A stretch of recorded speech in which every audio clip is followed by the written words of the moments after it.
मुफ्ती तारिक मसूद के बयानात के लिए मुफ्ती साहब के ऑफिशियल चैनल मुफ्ती तारिक मसूद स्पीचेस को सब्सक्राइब करें।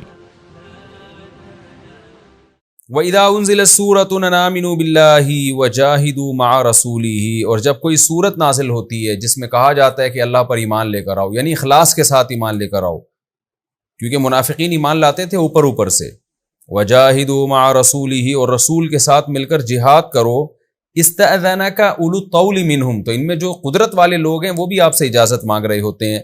वक़ालू, और कह रहे होते हैं, ज़रना नकुम मअल क़ाइदीन, कि ए नबी आप हमको छोड़ दीजिए, हम पीछे बैठने वालों के साथ बैठना चाहते हैं। रज़ू बि अन यकूनू मअल ख़वालिफ़, ये इस पे राज़ी हो गए कि पीछे रह जाने वालों के साथ बैठ जाएं। वतुबिअ अला क़ुलूबिहिम, इनके दिलों पर मोहर लगा दी गई। फ़हुम ला यफ़क़हून, अब ये समझते नहीं है, यानी ये समझते नहीं कि कितनी बड़ी ज़िल्लत की बात है ये। अब कुरान इन मुनाफिकीन की जो बुराई है वो बयान करके सहाबा की और नबी सल्लल्लाहु अलैहि वसल्लम की तारीफ भी कर रहा है। लेकिन अर्रसूलु, रसूल वल्लदीन आमनू माहू, और वो लोग जो नबी के साथ ईमान लाए हैं, जाहदू बि अमवालिहिम व अनफुसिहिम, उन्होंने अपने मालों और जानों के साथ जिहाद किया। व उलाइका लहुमुल खैरात, यही लोग हैं जिनके लिए भलाइयाँ हैं। व उलाइका हुमुल मुफ्लिहून, यही लोग कामयाब हैं। और ये तो दुनिया में इनके लिए, और आखिरत में क्या है, अअद्दल्लाहु लहुम जन्नातिन तजरी मिन तहतिहल अनहारु खालिदीन फीहा, अल्लाह ने इनके लिए बागात रखे हैं जिनके नीचे नहरें बहती हैं, जिसमें ये हमेशा हमेशा रहेंगे। ज़ालिकल फौज़ुल अज़ीम, ये बहुत बड़ी कामयाबी है। ये रुकू हमारा कंप्लीट हो गया, और रुकू के इख्तिताम में अल्लाह ने अहले ईमान को खुशखबरियाँ सुनाई। इसमें खुलासे के तौर पर चंद नुकात में पेश कर देता हूँ।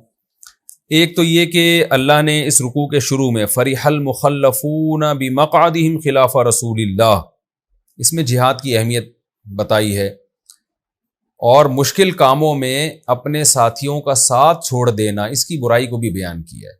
और फिर उस पर खुश भी होना, तो मुश्किल वक्त में आप अपने लोगों को छोड़ दें और फिर पीछे बैठ के खुश भी हो रहे हों, ये बहुत बुरा अमल है, जैसे कि मुनाफिकीन किया करते थे।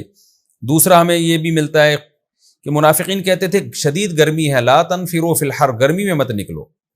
तो अल्लाह ने क्या कहा, नारू जहन्नमा अशद्दु हर्रा, जहन्नम की आग इससे भी ज़्यादा सख्त है। तो हर मौके पे हमें ये सोचना चाहिए कि हम जब शरीयत के किसी हुक्म को मुश्किल होने की वजह से छोड़ रहे होते हैं, सोचना चाहिए कि क्या जहन्नम की मुश्किल को हम बर्दाश्त कर लेंगे।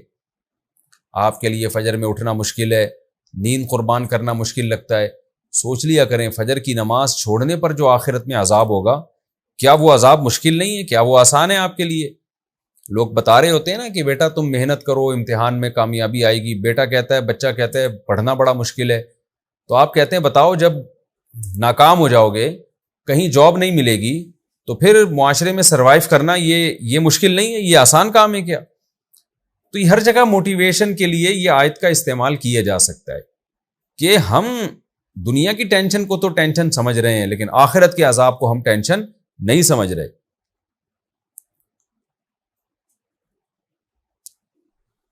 और हमें क्या पता चलता है कि ये फ़िक़ही मसला का इल्म हुआ कि अल्लाह ताला ने पैगंबर सल्लल्लाहु अलैहि वसल्लम पर, मुनाफिक पर नमाज पढ़ने पर भी पाबंदी लगा दी।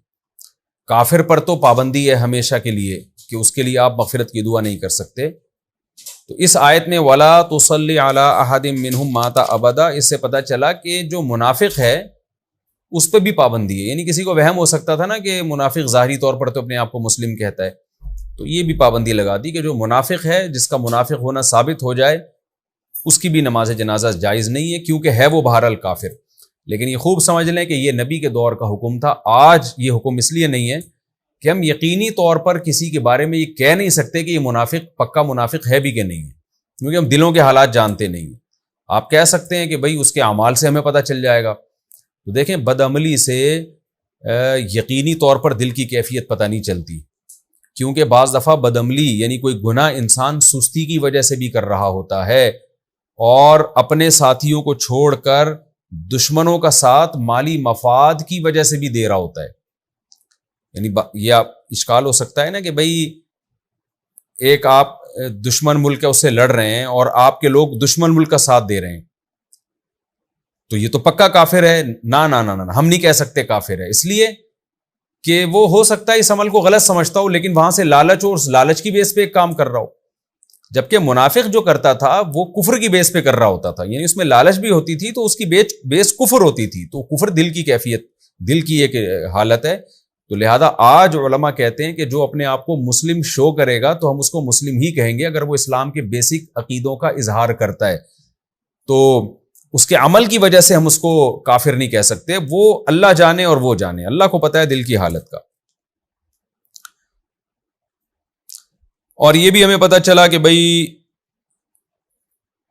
کہ جو نبی صلی اللہ علیہ وسلم پر اللہ نے پابندی لگا دی کہ کافر کی قبر پہ بھی آپ نہیں کھڑے ہو سکتے، تو یہاں بھی ہے کہ وہ تعظیم اور محبت کی وجہ سے جب ہم کسی کے جنازے میں جاتے ہیں وہ مراد ہے.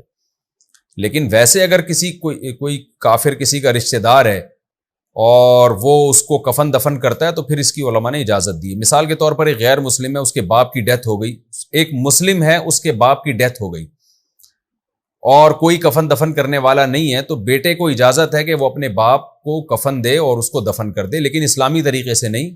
اس کو ویسے ہی ایک چادر میں لپیٹ کے زمین میں، اس کی قبر بھی سنت کے مطابق نہیں ہوگی، بس ایسے ہی زمین میں دفن کر دے. تو وہ دفن کرنا اور وہ جو قبر پہ جانا ہے وہ یہ والا جانا مراد نہیں ہے. یہاں ہے قبر پہ دعا کے لیے کھڑے ہونا یا اس کو جیسے ایک تعظیم کے ساتھ دفن کیا جاتا ہے وہ مراد ہے، وہ کافر کے لیے جائز نہیں ہے. ہاں کسی کا کوئی کافر ریلیٹیو ہے تو وہ اس کے جنازے میں، جنازہ تو نہیں کہیں گے ہم اس کو، یعنی اس کی تدفین میں شرکت کر سکتا ہے اپنی رشتہ داری کی بیس پر، لیکن اس میں وہ عزت دینا، جنازہ پڑھنا، مسنون طریقے سے کفن دینا اور پھر قبلہ رخ لٹانا، یہ والی رسپیکٹ وہ میت کو نہیں دے سکتا. اور یہ جو وَإِذَا أُنزِلَتْ سُورَةٌ أَنْ آمِنُوا بِاللَّهِ وَجَاهِدُوا مَعَ رَسُولِهِ، اس میں بھی اللہ نے جہاد سے پیچھے رہ جانے والوں کی برائی بیان کی ہے. تو قوم اور ملک پہ جب بھی کوئی ایسا وقت آئے کہ حاکم وقت کی طرف سے حکم ہو کہ بھئی سب نے لڑنا ہے، تو پھر پیچھے بیٹھنا یہ شرعاً جائز نہیں ہے. علماء کہتے ہیں جہاد عمومی طور پہ تو فرض کفایہ ہے، لیکن جس کو کمانڈر یا امیر حکم دے لڑنے کے لیے تو اس پہ پھر فرض عین ہو جاتا ہے، اس کے لیے پیچھے رہنا پھر جائز نہیں ہوتا.